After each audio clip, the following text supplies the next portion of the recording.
I'm Davy. I'm awesome. And welcome to Davy's Awesome Wrestling, where I review wrestling-related things all from the perspective of a fan, not an insider. And this last week was WWE Elimination Chamber 2023. Let's get into it. The opening match, the Women's Elimination Chamber. Stipulation being that since Rhea Ripley had won the Royal Rumble and challenged SmackDown Women's Champion Charlotte Flair at WrestleMania, the winner of the Women's Elimination Chamber would be challenging Bianca Belair. The contestants, Asuka, Carmella, Raquel Rodriguez, Nikki Cross, Natalya, and Liv Morgan. Natalya and Liv Morgan being the last two out, meaning they're the ones that start the match. But the next one to come out was Raquel Rodriguez. Then Nikki Cross, who was the first one to do a dive off of one of the pods. Then Carmella. And then soon after Carmella came out, Raquel Rodriguez put Nikki Cross through the plexiglass in the pods and was able to get a pin and eliminate her. Shortly after, Asuka came out. Soon after Asuka came out, Liv Morgan gets trapped in a sharpshooter by Natalya, and Asuka does her new arm trap submission hold at the same time. And because of this, Liv Morgan passes out, which counts as a submission. She's eliminated. Then later, while Natalya had Asuka in a sharpshooter, Carmella hits Natalya with a super kick and gets a pin on Natalya, eliminating Natalya. Then Asuka and Carmella gang up on Raquel Rodriguez. Carmella does several super kicks, and Asuka gets the pin over Raquel Rodriguez, leaving it to the final two being Carmella and Asuka. Soon after Asuka gets Carmella in the same submission hold that she put Liv in, Carmella submits, meaning the winner of the Women's Elimination Chamber is Asuka, who will go to WrestleMania to challenge for the Raw Women's Championship. This chamber, it was good. It's a chamber. There's not that much you can do to screw it up, but it can be done, kind of like last year's Men's Elimination Chamber. However, this one, it was really good. It was really solid. I would easily give it a 4 out of 5. Yeah! Second match, Bobby Lashley versus Brock Lesnar. I say it like that because this really wasn't a match that we want to see anymore. We wanted to see it at one point, but WWE has screwed it up twice, so here goes a third. And in its tradition, this really was an extremely lackluster match. There wasn't really anything that big a deal about it. It was just the two of them doing their finishers over and over again. Like Bobby Lashley spearing Brock Lesnar a few times, Brock Lesnar doing a bunch of F5s, Bobby Lashley getting Brock Lesnar into the Hurt Lock. And it ended with, this time, Brock Lesnar, while being in the Hurt Lock, low-blowed Bobby Lashley to get out of it, got disqualified. Which probably means there's going to be another match between these two that we don't care about. So yeah, Lashley wins by DQ. There will be another one, especially because Brock Lesnar, being Brock Lesnar, threw a fit afterwards, and F5 the ref, then F5 Bobby Lashley, then F5 Bobby Lashley through the announce table, and then F5 the referee again.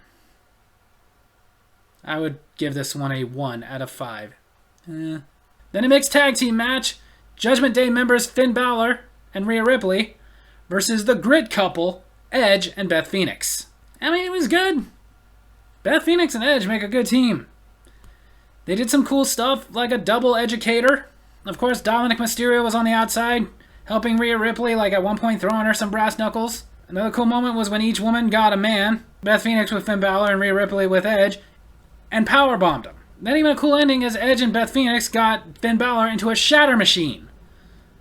You heard that, the finishing move of FTR. And that got them the win over Balor. So whereas I don't think this rivalry is over, it's obviously being put on hold for right now because Rhea Ripley is going to go challenge for the title at WrestleMania. But this match I would easily give a good solid 3 out of 5. Yeah! Then the Men's Elimination Chamber match for the United States Championship. The contestants, the United States Champion Austin Theory, Montez Ford, Bronson Reed, Damian Priest, Johnny Gargano, and Seth Rollins. Again, Johnny Gargano and Seth Rollins being the last two out, starting the match. But then the third one to come out was the champ himself, Austin Theory. Funny moment in this match was when Austin Theory, who's an enemy of both Johnny Gargano and Seth Rollins, tried to get away from Johnny Gargano by going back into his pod, forgetting that the other side opens too, which meant Seth Rollins could get in. Then at one point, both Seth Rollins and Johnny Gargano were inside the pod with Austin Theory, beating the crap out of him. Then Damian Priest came out, followed a few minutes later by Bronson Reed, followed by Montez Ford, who was really awesome in this match. Even a cool spot where he climbed up and onto the ceiling of the chamber and dove down onto 4 of the contestants. Then after 4 of the contestants ganged up on Bronson Reed, it ended with Montez Ford getting his frog splash onto Reed and being the one to eliminate him. Soon after, Johnny Gargano was eliminated by Damian Priest. Then Rollins and Ford did a powerbomb blockbuster combo onto Priest, so that Ford could pin him and eliminate Priest. But then, after Seth Rollins did the stomp onto Ford on the outside of the ring, on the thinly covered steel part of the cage, Theory eliminated Ford. And apparently that stomp was so devastating that Ford needed medical attention, which meant the chamber door had gotten open so that Logan Paul could come in and attack Seth Rollins, which gave Theory the time and distraction he needed to do the A-Town down onto Seth Rollins, get the pin, and retain his United States Championship. Meaning that it's going to be Logan Paul versus Seth Rollins at WrestleMania, like we figured. This Elimination Chamber was awesome. Austin Theory definitely had a better showing than last year, but then again, everybody had a better showing than last year when they decided to, hey, you know what would be great for the Elimination Chamber is let's just have Brock Lesnar go in there and Superman everybody. This one, much better than last year. 5 out of 5. Yeah! And the main event for the undisputed WWE Universal Championship, which for the sake of how much of a mouthful that is alone, split them back up. Roman Reigns defending the championship against Sami Zayn. It was good, but predictable. Pretty much like most Roman Reigns matches have been for quite a while now. Went exactly the way we expected it would go. Sami Zayn getting the upper hand, referee getting knocked out. So here comes one of the bloodline. Jimmy Uso beats on Sami Zayn. But Sami prevailed and overcame, so out came Jey Uso. Although we're continuing that storyline of Jey still is conflicted. So he basically just stood there. So coming out for really no reason. But again, it's keeping that story going. So okay. And because Jey wouldn't do anything, Roman Reigns beat the crap out of Sami Zayn with a chair. Until the referee came to and Roman Reigns got the pin, retaining the undisputed WWE Universal Championship. Then after the match, Jimmy Uso is beating down Sami Zayn, so out comes Kevin Owens, who came in and took out the Bloodline. Like I said, this one was predictable. I don't think anybody expected that Sami Zayn was going to win, because at this point, with Roman Reigns and his title reign, the only place it makes sense for it to end is WrestleMania. But I would still give this one a decent 4 out of 5.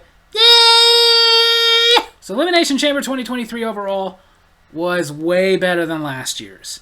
Last year's was such crap. Again, just another way to make Brock Lesnar look strong so they could build to a match that we didn't even want a month later. This year there was much more going on. There was much more drama behind it. I was very happy with it. Women's Elimination Chamber match was pretty good. I kind of felt, though, it could have been a little bit better if it had been for the championship rather than just a title shot. But okay. The Brock Lesnar-Bobby Lashley match hurt this pay-per-view because, like I said, we don't care anymore. We wanted to see this really bad a year ago. But Bobby Lashley and Brock Lesnar had to have a crap match at Royal Rumble, which made us kind of want to see a rematch that they gave us at Crown Jewel, which was also crap. So apparently they're thinking, hey, we just want to see more crap, which we did. The match was crap. There was nothing to it. Finishers, Brock Lesnar gets disqualified and throws a hissy fit. So what? Honestly, if you're going to give us this kind of generic match again, you might as well just give us Brock Lesnar versus Goldberg again. The mixed tag team match had a storyline, it was good, but still had the feel of it just gave Rhea Ripley something to do in between now and WrestleMania.